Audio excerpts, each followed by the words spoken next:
Boa noite a todos.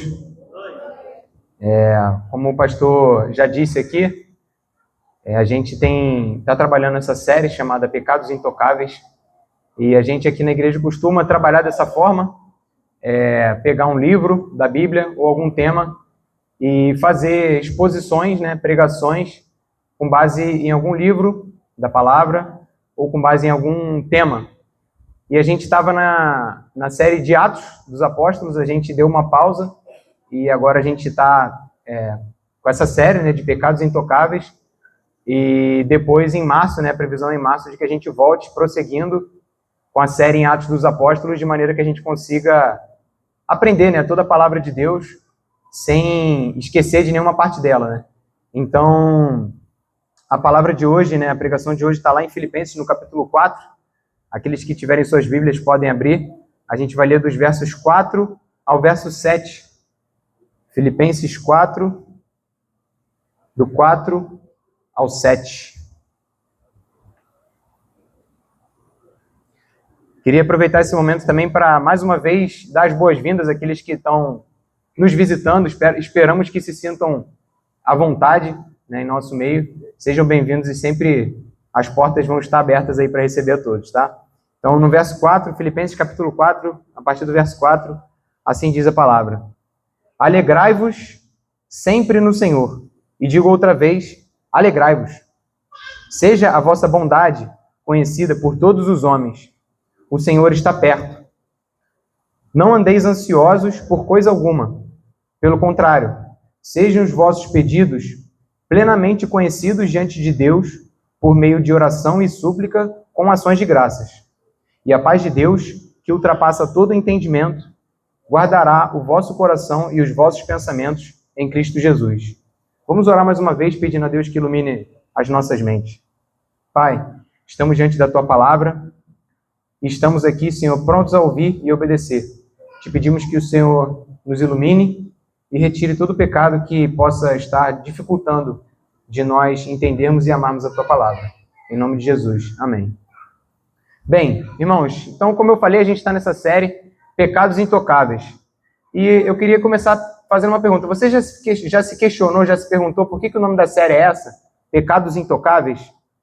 A gente tirou esse nome de um livro que tem esse mesmo nome, e ele traz a ideia de que a gente costuma achar muito sério certos tipos específicos de pecado, como, por exemplo, adultério, ou então roubo, assassinato, ou algum tipo de vício. A gente logo se assusta com esse tipo de coisa. Mas a gente, às vezes, trata como aceitáveis alguns pecados do dia a dia. Imagina que, por exemplo, a minha esposa chega para alguém aqui e fala que eu cheguei em casa embriagado, que eu estou apresentando esse tipo de comportamento. Ou então que eu estou tendo algum problema com drogas, alguma coisa desse tipo. Certamente, muitos aqui ficariam muito chocados com isso. Caramba, que coisa assustadora, que pecado sério, que coisa horrível, E não é para menos, porque realmente isso é algo sério. Mas imagina que a minha esposa, ela chega para você e fala assim que eu estou tendo muitos problemas com murmuração. O Lucas está tendo muitos problemas assim, ele anda reclamando muito das coisas. Ou então que eu tenho tido um problema com irritabilidade e eu não vejo problema nisso, eu não me arrependo com isso. Muito provavelmente, isso não geraria o mesmo impacto, Isso não geraria o mesmo impacto do que se ela chegasse falando que eu cometi algum tipo de pecado como esses mais escandalosos, digamos assim. Então, muitas das vezes a gente faz isso, a gente negligencia pecados como orgulho, como já foi falado aqui sobre isso, ingratidão, pecados da língua, inveja, impaciência, ansiedade e por aí vai. E hoje, esse que a gente vai olhar, é o pecado da ansiedade. Esses são chamados pecados intocáveis porque ninguém quer tocar neles. Ou seja, a gente não quer mexer, a gente evita falar deles, ou às vezes nem se dá conta de que eles são de fato pecados. E eu estava pensando, antes de pregar, sobre isso, como que isso, esse tema de hoje da ansiedade, como que isso pode ser visto como, olhar isso como um problema sobre o qual a gente tem que tomar alguma atitude a respeito, como que isso pode ser visto como algo muito pesado, se você for levar isso diante do mundo, né? Mas a gente sabe que a palavra de Deus, ela nos chama para um padrão diferente. Então, muitas das coisas que o mundo vai entender como coisas normais, muitas das coisas as quais o mundo não vai ter uma sensibilidade, não vai ver um problema naquilo, a gente vai ver problema. Porque a palavra de Deus, ela nos gera uma sensibilidade maior a coisas que para o mundo são normais. Então, muito provavelmente, se você encarar a ansiedade, que é o tema que a gente vai falar hoje, de uma maneira séria, de uma maneira assim, fazendo uma autoanálise e vendo isso em você como um problema, do qual você precisa se arrepender, talvez você vai ouvir assim, cara, você está exagerando consigo mesmo, você está pegando pesado consigo mesmo. Mas a gente sabe que a palavra de Deus nos chama a um padrão diferente. Não é verdade? Então, além disso, muitos desses pecados que a gente tem falado aqui na nossa série são vistos como traços de personalidade, né? Ah, essa pessoa é assim mesmo, isso é do jeito dela, ela é assim, ela não vai mudar. E a gente simplesmente toma isso como algo normal, que já veio com a pessoa e que ela não pode ter nenhum controle, ela não pode lutar contra aquilo. São pecados que não chocam, como eu falei. São comuns na igreja, mas são igualmente ofensivos a Deus. E esse que é o nosso ponto. E por isso a gente deve estar atento a esses pecados. Nesse contexto, como eu falei, talvez nenhum outro pecado seja tão camuflado, ou seja, tão sutil como o pecado da ansiedade. E isso tem vários motivos, e um deles é que a gente vive hoje uma época em que se fala muito sobre ansiedade, né? A gente ouve falar disso, a gente vê isso ao nosso lado. E por que isso? Porque as pessoas sofrem muito, de fato, com ansiedade. E a partir do momento que a gente vê um comportamento ansioso sempre como doença, sempre como algo patológico, né? A gente não consegue enxergar isso como algo do que a gente precisa se arrepender e se afastar. Que foi justamente o que eu falei anteriormente. Então esse é o nosso tema, né? Que eu trouxe aqui, pés no chão e mente no céu, vencendo a ansiedade com a esperança. Pode passar, Guilherme. Então eu queria trazer algumas coisas, né? Como está escrito ali na seta, não sei se dá para ver. Segundo a Organização Mundial da Saúde, mais de 359 milhões de pessoas no mundo vivem com algum transtorno de ansiedade. Pode passar mais um. Ou, segundo um estudo feito aqui no Brasil, mais de 26% dos brasileiros têm diagnóstico de ansiedade. Sendo que entre jovens de 18 a 24 anos, esse número pode chegar a 31,6%. O que representa, o que quer dizer que a cada 3 pessoas, a cada 3 jovens, tem ansiedade, sofre, né, com ansiedade. Então, diante desse cenário que a gente vê tão perto da gente, que assola tanto o mundo, qual é o remédio para isso? Qual é a resposta para isso? Como a gente combate esse mal? E a gente vai olhar para esse texto que a gente leu e vamos ter as respostas. Mas para isso, a nossa meditação, né, vai estar dividida em 3 pontos, que são esses pontos aí. O perigo da ansiedade, que é a infertilidade ou a esterilidade. 2, o antídoto para a ansiedade, que é a esperança cristã. A arma prática contra a ansiedade, que é a oração. A gente vai ver isso ao longo da nossa mensagem. Então, indo para o primeiro ponto, o perigo da ansiedade, a infertilidade. Pode passar, Guilherme? Logo de cara, antes da gente olhar para o texto, eu preciso mostrar o que eu não estou dizendo aqui, tá? Isso é algo importante, não só nesse tema, mas em vários outros temas, quando a gente fala da palavra de Deus. A gente vai expor o que a palavra diz, mas a gente também, é importante a gente dizer o que a palavra não está dizendo, o que ela não está ensinando. Então, primeira coisa, eu não estou dizendo que você não possa ou não deva procurar um profissional da saúde, como, por exemplo, um psicólogo ou um psiquiatra, se você passa por esse tipo de situação, de ansiedade. Caso você tenha alguma dificuldade emocional em particular. Então, eu não estou dizendo que você não possa ou não deva procurar um profissional dessa área. Existem realmente pessoas que têm crises severas, crises sérias, por exemplo, de falta de ar, do coração palpitar por causa de ansiedade. Ou seja, sintomas físicos mesmo, que a pessoa sente por conta de problemas emocionais, de ansiedade, de somatizar as preocupações. Eu não estou dizendo também que qualquer nível de ansiedade é pecado, ok? Eu não estou dizendo que todo nível, todo tipo de ansiedade é pecaminosa. Existe uma preocupação normal, ok? Que nos leva ao planejamento e à ação. Ou seja, existe um tipo de preocupação quando você se vê diante de uma tarefa importante que vai te levar a você planejar, você se preparar para aquilo e vai te levar a agir. Isso nos impede de sermos irresponsáveis. Isso faz com que a gente se prepare para coisas importantes.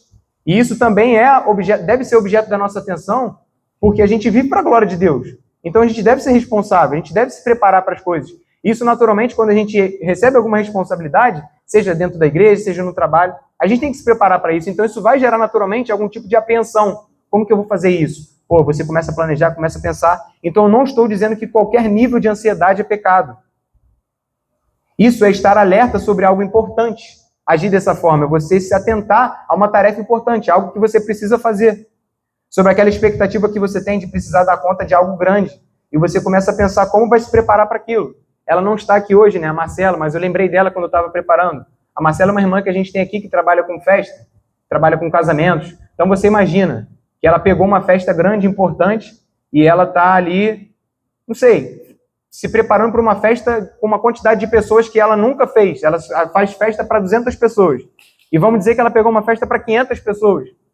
Uma preparação grande, uma coisa que envolve o dia do casamento da pessoa, o buffet, a comida. Isso traria naturalmente preocupação para ela, certo? Ou então eu lembrei também aqui da dona Nilce, que não está aqui também agora, né?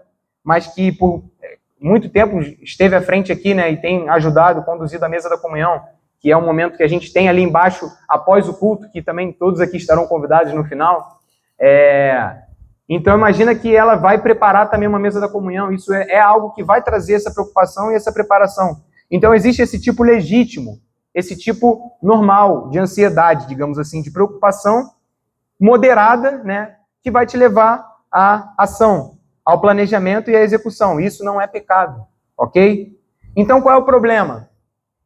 Que tipo de ansiedade é essa que é pecaminosa, que é ruim, que a palavra de Deus fala contra, né? Que esse texto que a gente acabou de ler, não andeis ansiosos por coisa alguma. Qual é esse tipo ruim de ansiedade? A raiz da palavra aqui na língua original ajuda a gente a entender. Significa dividido. A ideia aqui é uma mente... a ideia de uma mente ansiosa é uma mente que é dividida em várias direções. Ela não tem uma unidade, um propósito. Ela é toda compartimentada. É a ideia de alguém que vive o tempo inteiro disperso, sem foco, que pensa em um monte de coisa ao mesmo tempo e ao mesmo tempo não consegue planejar ou fazer nada. As coisas e essas coisas que ocupam a mente dessa pessoa, na maioria das vezes, não passam de suposições que geram nervosismo, situações hipotéticas na sua cabeça que raramente se concretizam. Aqueles monstros que a gente cria na nossa própria imaginação, aquelas preocupações, aqueles cenários horríveis que a gente cria na nossa cabeça, que na maioria das vezes nem sequer viram realidade. É desse tipo de ansiedade que o texto fala. Sinônimos disso são inquietação, perplexidade, angústia. Aquele estado em que você se preocupa, mas não resolve nada.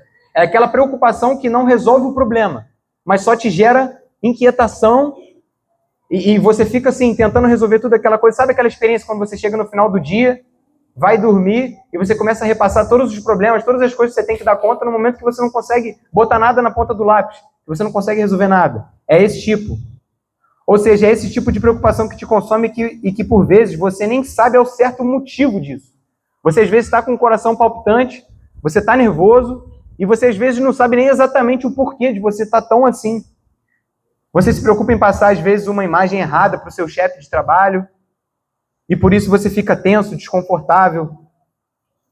A preocupação com notícias, às vezes, notícias que você vê no país ou notícias que você vê no exterior, que você começa a pensar em implicações, em desdobramentos daquilo, e como que aquilo vai poder te atingir, e aquilo nem chegou ainda. Isso vai gerando ansiedade. Notícias de doenças, notícias de vírus, notícias de alta da inflação, preocupações com relação ao como que você está gerenciando suas finanças, os seus recursos, preocupação do seu dinheiro não ter mais valor daqui a um tempo e como é que vai ser, preocupação com o seu negócio não dar certo, você está investindo, está gastando tempo, energia em alguma coisa e se não der certo. São todos esses e se isso acontecer, isso eu não conseguir. Então, tendo visto o que não é esse tipo de ansiedade ruim e o que é esse tipo de ansiedade, por que dizemos que o perigo da ansiedade é que ela gera infertilidade? Que foi o primeiro ponto. Por que isso? Por que eu estou dizendo isso? Que a ansiedade, o perigo dela é que ela vai gerar infertilidade. Porque viver ansioso vai nos impedir de dar frutos. Os irmãos entendem isso? Vivermos ansiosos vai nos atrapalhar, vai nos impedir de dar frutos, ou seja, de frutificar para o reino de Deus, de sermos úteis para Deus, de sermos úteis para o nosso próximo, de sermos ferramentas nas mãos de Deus. Nos levará a sermos como se fossem crentes aleijados, mirrados, desnutridos, fracos espiritualmente. Estaremos sempre igual aos incrédulos, que é aquilo que Jesus fala quando ele fala sobre esse assunto, quando ele manda a gente olhar para os lírios do campo, que não plantam, não colhem, não juntam em celeiros. Né? Qual é o ensino que ele está trazendo ali? Que a gente não deve se preocupar com essas coisas, a gente deve confiar em Deus de que ele vai prover aquilo que a gente precisa. Ele se preocupa com a gente. Mais até mesmo do que a gente mesmo, ele nos ama e se preocupa com a gente.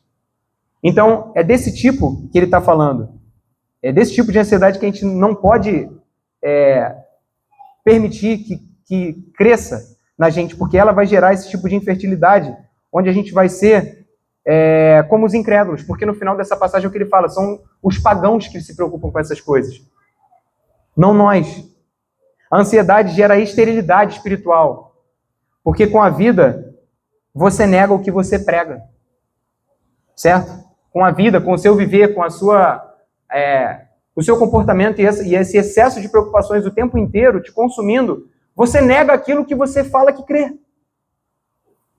Você canta assim, aquela música.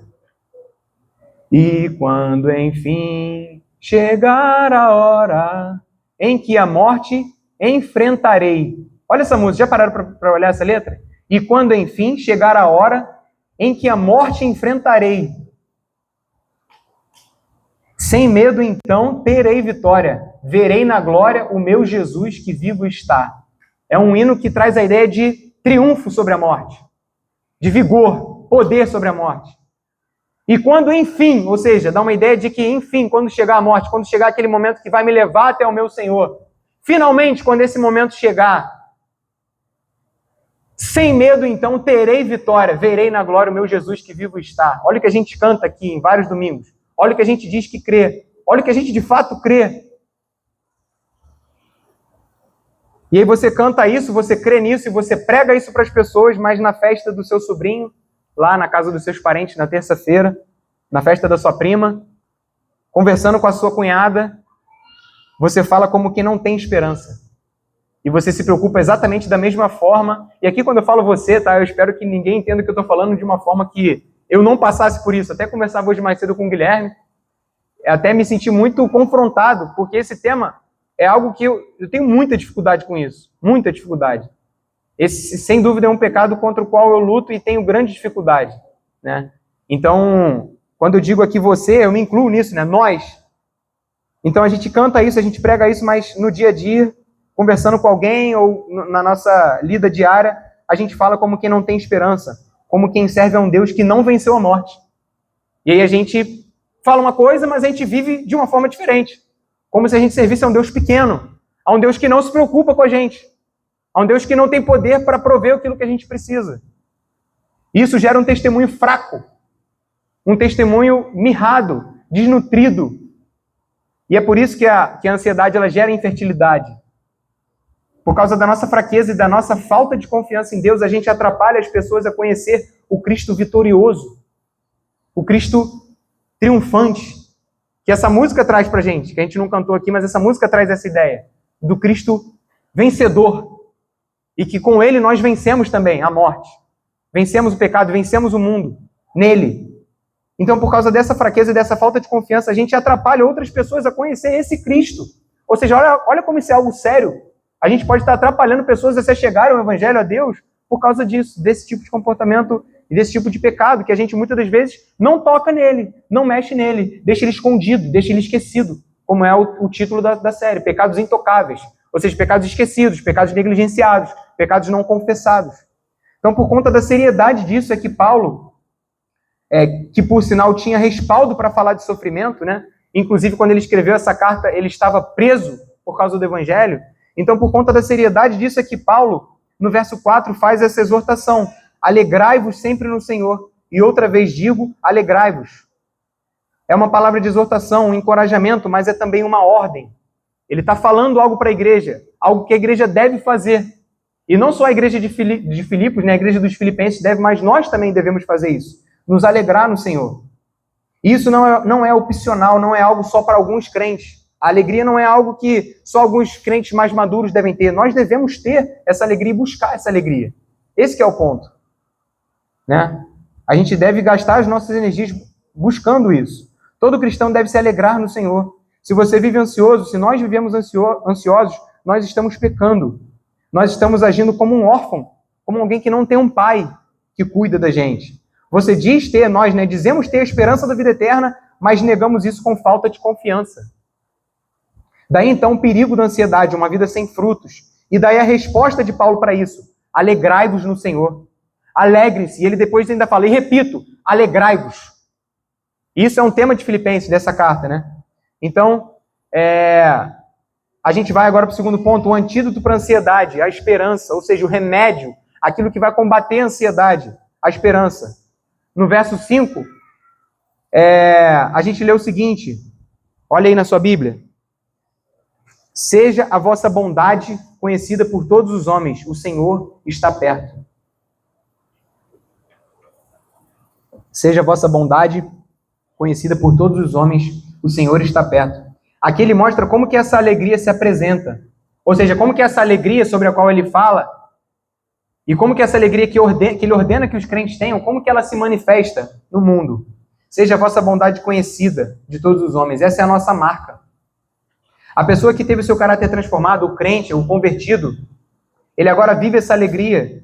Isso vai se manifestar em forma de bondade no dia a dia. A palavra no original quer dizer manso, moderado. Tem uma outra versão que diz, seja a vossa moderação. Olha aí na sua Bíblia, vê se alguns aí têm isso, talvez alguns tenham. Seja a vossa moderação conhecida. É isso que a palavra quer dizer, manso, moderado, sossegado, afável, tolerante, gentil. Quando a gente vive assim, isso se torna tão nítido a ponto de ser conhecido de todos os homens. E é por isso que ele fala isso, seja conhecida a bondade de vocês diante de todos os homens. A gente vê então que esse viver com esperança, que se manifesta diante das pessoas, ele tem um porquê. E qual é o porquê? Qual é o fundamento? Por que o crente vive assim, com alegria? Porque o Senhor está perto, que é o que ele diz aí mais à frente. Ou seja, relacionado a esse estilo de vida, com esperança, está a lembrança de que em breve Jesus voltará. Ou seja, se essa lembrança ela preenche a nossa mente e o nosso coração, se a gente o tempo inteiro está sendo relembrado dessa verdade de que breve virá o Senhor, de que em breve Ele voltará, a gente vai viver dessa forma. Ou seja, relacionado a esse estilo de vida, cheio de esperança, está essa lembrança de que em breve Jesus vai voltar. Isso significa que a nossa vida não é tudo. Outro dia eu estava andando com a Isabela, minha filha, né, no carro, e a gente passou por um local, um terreno baldio, e aí tinha um monte de urubu que estavam ali comendo um cachorro morto. Aí ela perguntou, papai, o que é isso? Eu mostrei para ela assim, ali, filho, os urubus e tal, não sei o que. Ela, o que é isso? Eu falei, não, filho, o cachorro morreu, né, e os urubus estão comendo ele. Aí ela ficou assim, sem entender muito. Eu falei, filho, você sabe o que é isso? O cachorro morreu, você sabe o que é a morte? Aí ela, aham. Aí eu, o que é? Aí ela, não sei. Aí eu, então, filho, a morte é quando acaba a nossa vida. Aí ela tem 3 anos, né? Óbvio que ela não vai entender isso profundamente, mas a morte, filha, é quando acaba a nossa vida. Ela, Aí eu falei assim, mas a nossa vida, a gente tem uma outra vida. Acaba a nossa vida aqui, mas a gente tem uma outra vida. A gente é crente, então a gente tem uma outra vida. Né? Então, a gente tem uma esperança de que um dia a gente vai estar com Cristo, e não uma esperança vaga, é uma certeza pela fé de que um dia a gente vai estar com Ele. Então, viver com essa esperança significa que a nossa vida não é tudo. Ou seja, essa vida aqui, esses problemas que a gente vive, isso tudo que consome a gente assim, de uma forma que gera ansiedade, que gera palpitação no coração, que gera sudorese, que gera falta de ar, isso tudo vai passar. Isso não é uma muleta espiritual, igual uma vez conversando com um colega meu, recentemente ateu, ele quis falar isso, que isso daí é para vocês conseguirem lidar com os problemas. O crente, o cristão, ele é assim, ele tem que ter alguma muleta para lidar com a vida, então ele vai inventar uma mitologia, como eu já ouvi de uma professora. Mitologia judaico-cristã. Né? Não, isso não é uma mitologia. Cristo ressuscitou, isso é provável na história, no tempo. Se a gente pudesse voltar atrás e ir lá, pegar um avião, se existisse avião, a gente iria lá e a gente encontraria ele, tocaria nele, ressurreto. E ele não morreu de novo. Então a nossa esperança é concreta, é real. Amém? Então, é disso que esse texto fala. Isso significa que a nossa vida não é tudo. A gente tem uma promessa grandiosa de que o Senhor está preparando um lugar para nós, de que um dia a gente vai estar com Ele e não vai haver mais pecado. E a gente vai estar com Ele para sempre. A gente vai ser impossível a gente se separar novamente. A gente vai estar num estado muito melhor do que Adão e Eva estavam. Eles podiam não pecar, mas eles também podiam pecar e eles pecaram. Lá quando a gente estiver com Cristo, a gente nunca mais vai poder pecar. A gente nunca mais vai se separar de Cristo. Nunca mais. Essa é a nossa esperança, isso é algo muito grande. E a gente muitas das vezes ouve isso domingo após domingo, a gente canta isso, mas a gente não para notar a grandeza disso. Isso é algo é inimaginável. Por isso que Paulo, lá no final de Romanos, quando ele está falando sobre a salvação, sobre a forma como Deus ordena tudo, ele fala, ele explode assim numa adoração. Ele fala, a profundidade da riqueza, da sabedoria, do conhecimento de Deus. Quão insondáveis são os seus juízos, quão inescrutáveis são os seus caminhos. Porque dele, por ele, para ele são todas as coisas. A ele seja a glória perpetuamente. É isso que isso deve gerar em nós. Então, até me perdi aqui. O Senhor está perto quer dizer também que o Senhor é pessoal e que Ele se importa. A gente vê que em outras versões diz, né? O Senhor está perto ou o Senhor virá em breve. Mas a gente pode também entender proximidade não só como o fato de que o tempo em que Ele virá está próximo, mas também como Ele é um Senhor perto, um Senhor pessoal que se importa com a gente. Então, quanto mais perto a gente estiver desse Deus, mais pensando nessas coisas, mais saberemos que as nossas aflições terrenas são passageiras. Amém? Então, pode passar mais um? Como disse esse autor, né, muito famoso, C.S. Lewis, aqueles que mais fizeram por este mundo foram justamente os que mais pensaram no mundo vindouro. Que você poderia levantar um contraponto, né? Você ficar pensando muito no céu, você tem que ser mais prático. Tem gente que tem mania de falar muito eu estou preocupado em coisas mais práticas, como se isso não fosse prático. Isso é totalmente prático, pensar nessas coisas.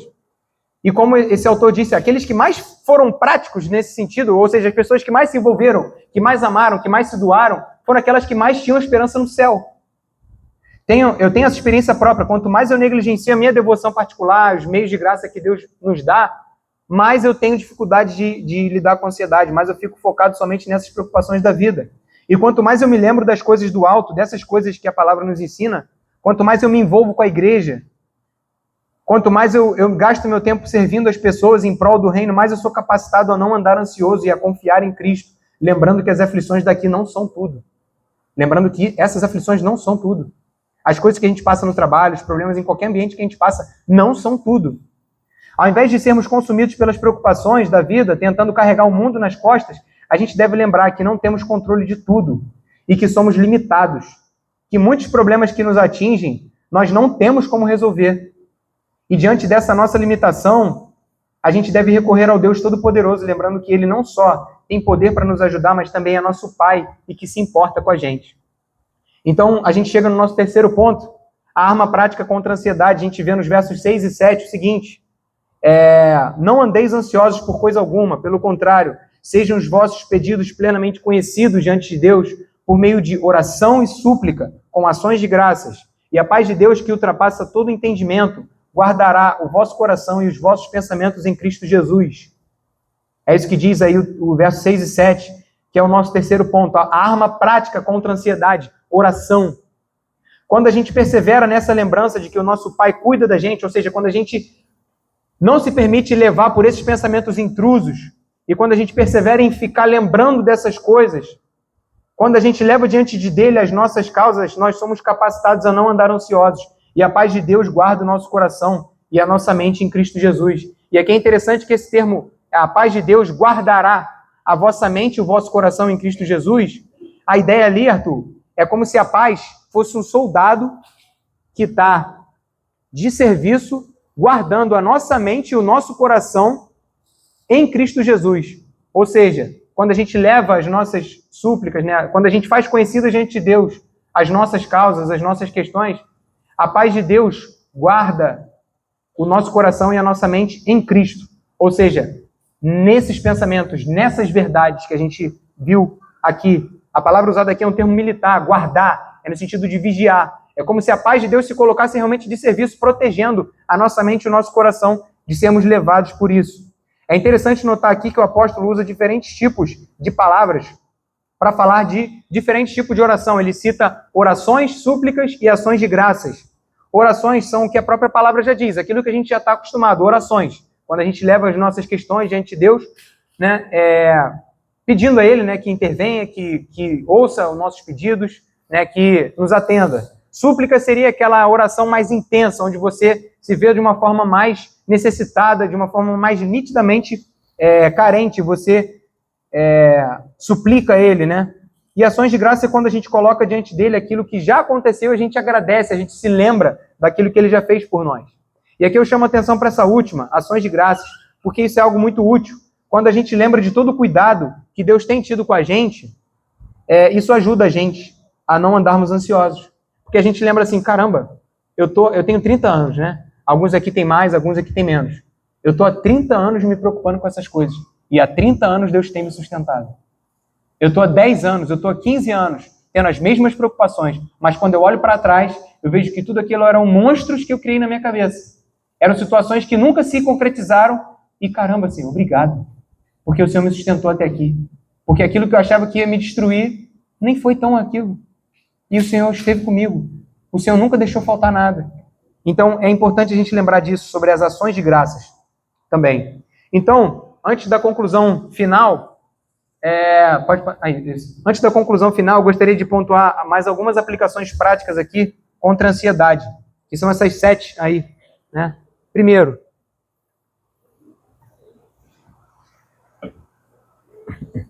sempre que você estiver ansioso, ore. Nós, né? Sempre que estivermos ansiosos, oremos. Façamos os nossos pedidos conhecidos a Deus, é isso que o texto fala. Peça orientação a Deus.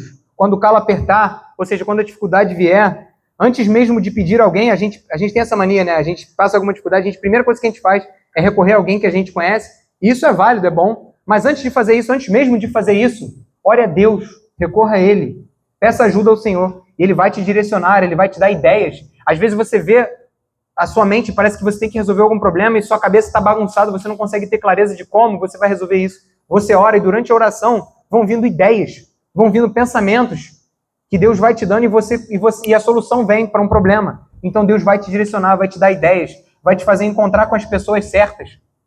Na provisão dele, na providência dele, ele vai te fazer encontrar com pessoas que às vezes vão te ajudar e vão te dar uma solução. Ore e especialmente lembre de todo o cuidado que o Senhor tem tido contigo, como a gente acabou de falar, ações de graças. O segundo, ore pedindo perdão a Deus. Ore pedindo perdão. Precisamos enxergar que a ansiedade, em boa parte dos casos, é pecaminosa. E como tal, a gente precisa confessá-la a Deus. Em boa parte dos casos, se não a maioria deles, a ansiedade é pecaminosa. Eu me arriscaria a dizer que na grande maioria deles, ela é pecaminosa. Porque quando você vai olhar a raiz da ansiedade, está uma preocupação excessiva que a gente não devia ter. Preocupação com coisas que Deus já falou. Não andeis ansiosos por coisa alguma. Ah, mas não. Ah, mas é porque não. Ah, porque você não sabe. Não. Não andeis ansiosos com coisa alguma. Com coisa alguma, sabe o que significa? Com coisa alguma. Ah, mas é porque tem uma situação. Não. Não. Fale isso para si. Quando a sua mente ela estiver assim, desse jeito, lembre-se. Cara, a palavra falou, não andar ansioso com coisa alguma. Pregue para si mesmo, é um outro ponto que vai estar aí, né? Então, esse segundo ponto, ore pedindo perdão. Isso é algo que é pecaminoso. É duro falar isso, eu sei que é, e isso é duro para mim, porque, como eu falei, eu luto muito contra isso. Mas a gente é crente, não é? A gente não é crente? A gente não acredita na Bíblia? A gente não leva a Bíblia a sério? Então a gente vai querer fazer o quê? Rasgar essa página da Bíblia? Passar lick paper? Fingir que é mentirinha? a gente tem que encarar o texto. A gente tem que encarar o que a palavra está falando. Então é duro? Sim, é duro, mas a gente é chamado por um padrão de vida diferente. Se você não quiser viver esse padrão, você vira um descrente, abandona a fé. Vai ser mais fácil.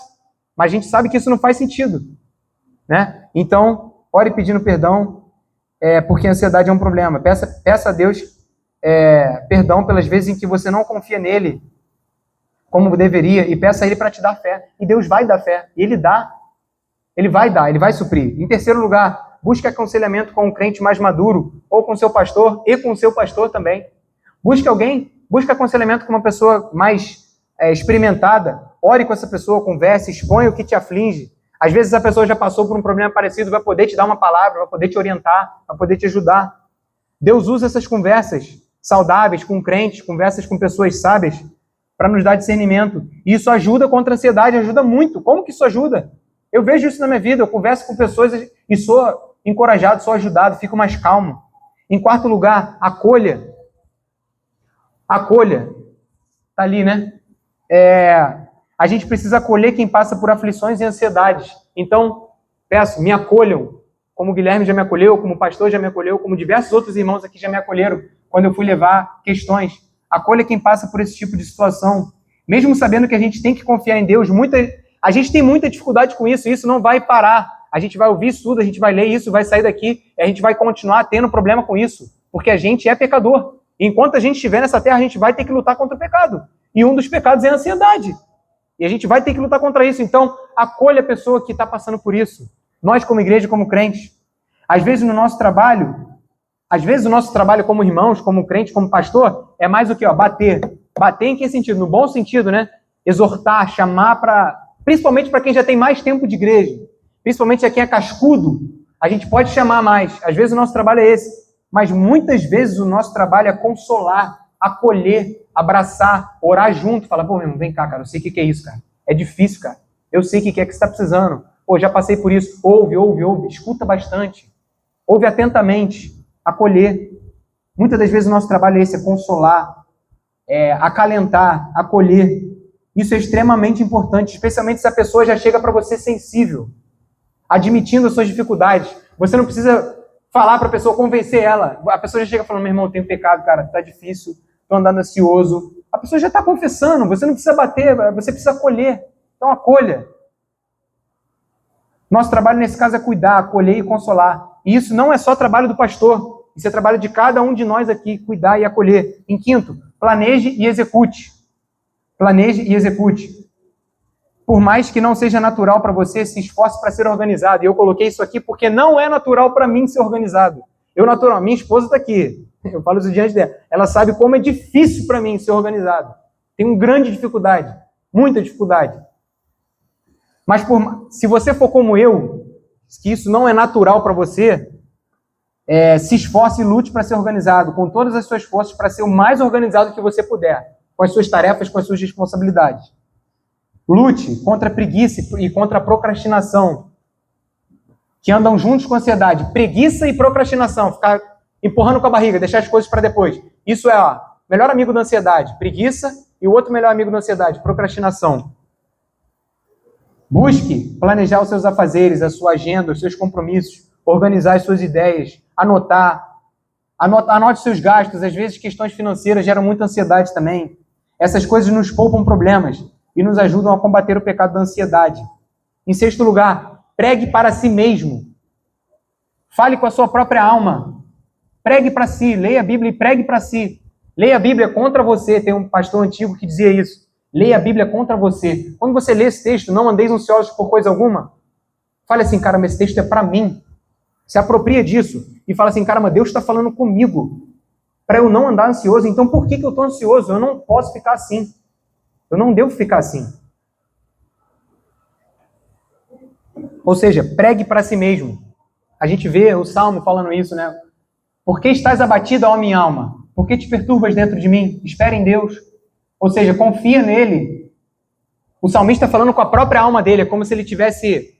Tem uma música muito interessante de um cantor chamado Estênio Marços, um cantor que é um grande poeta, e tem uma música dele que ele fala assim, Acordo, o nome da música é Acordo. E ele fala justamente sobre esse tema da ansiedade. E tem uma parte da música que ele fala assim, Puxa uma cadeira, ó minha alma, que eu quero te perguntar. Por que me roubas a calma e botas tristeza no olhar? Vamos entrar num acordo? Vida tranquila viver. Lembra daquilo que o mestre falou? A minha graça te basta. Olha a imagem que ele põe. Puxa uma cadeira, ó minha alma, que eu quero te perguntar. Por que me roubas a calma? Ou seja, ele está falando para a alma dele assim, ó alma, vem cá, puxa uma cadeira aqui, senta comigo. Quero te perguntar uma coisa. Por que você está roubando a minha calma? Quero te perguntar uma coisa. Deus não falou para a gente que Ele ia cuidar? Então é isso, pregue para si mesmo, é essa a ideia aqui. Relembre as verdades do Evangelho e fale para si mesmo para se acalmar. Mas para isso você precisa conhecer as verdades do Evangelho.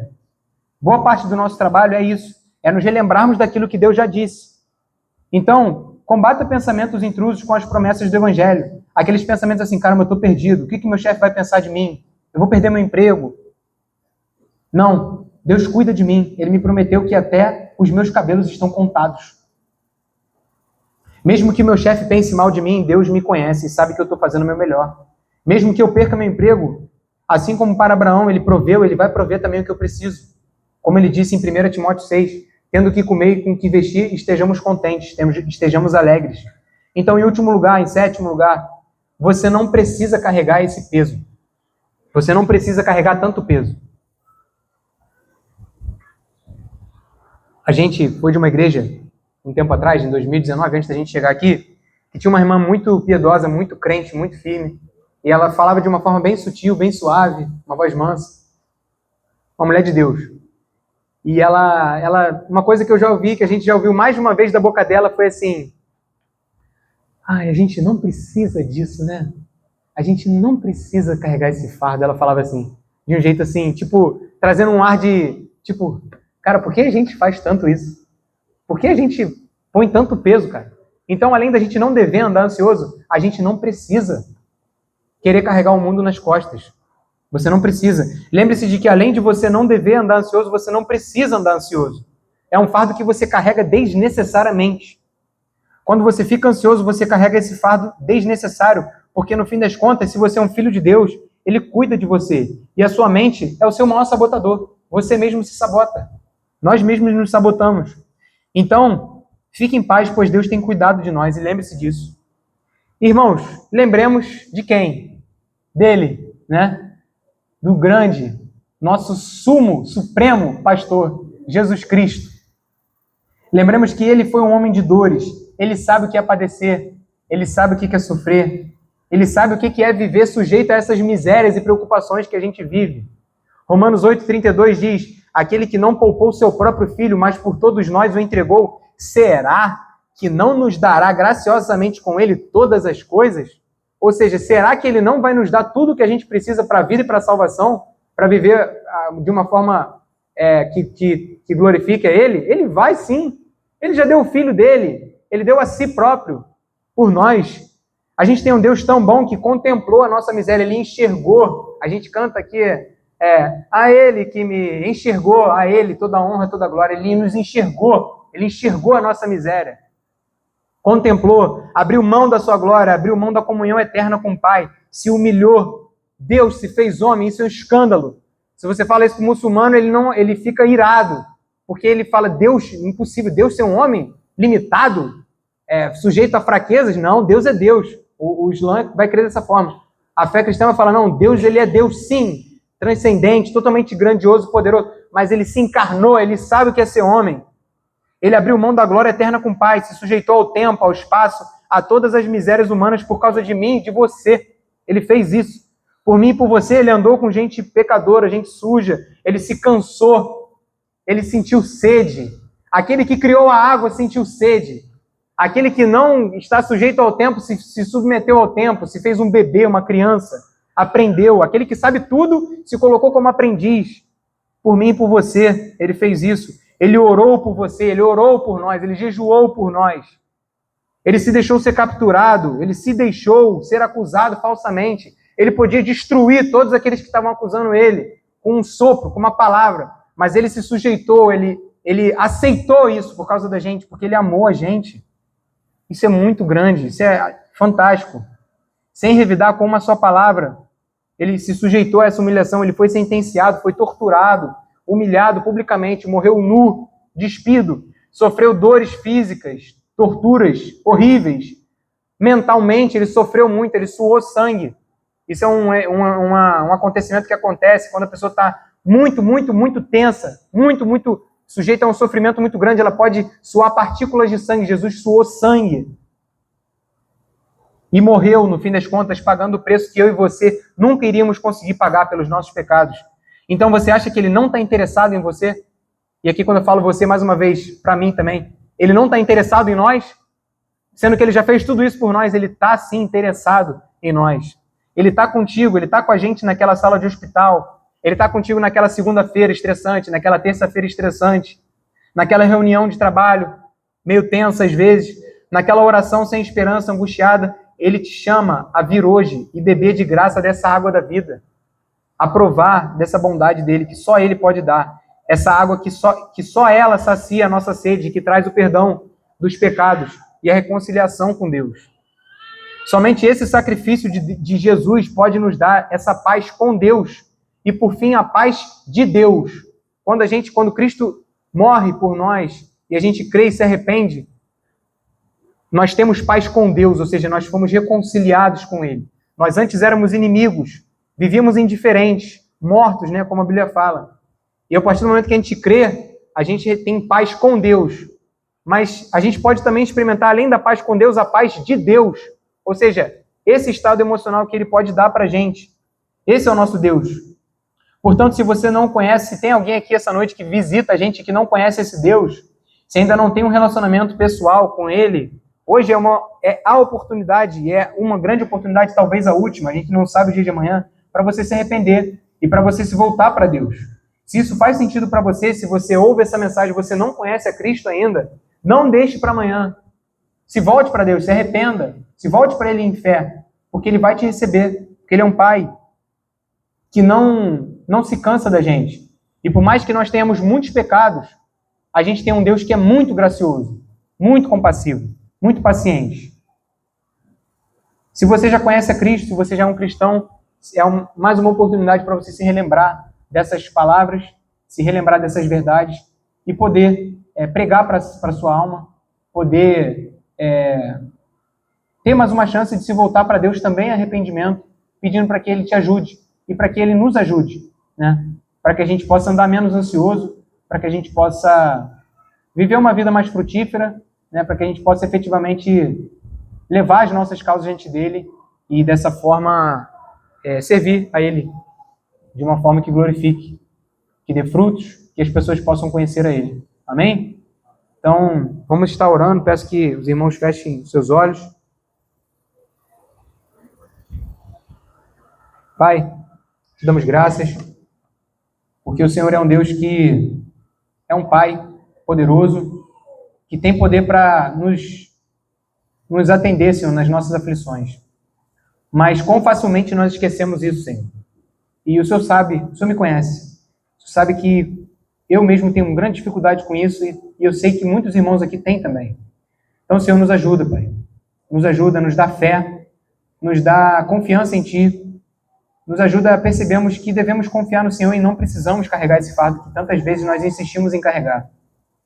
Senhor, que o Senhor possa nos lembrar de todo o bem que o Senhor já nos fez na cruz e também todas as bênçãos que o Senhor nos tem concedido e que isso possa acalmar os nossos corações, que isso possa nos trazer paz.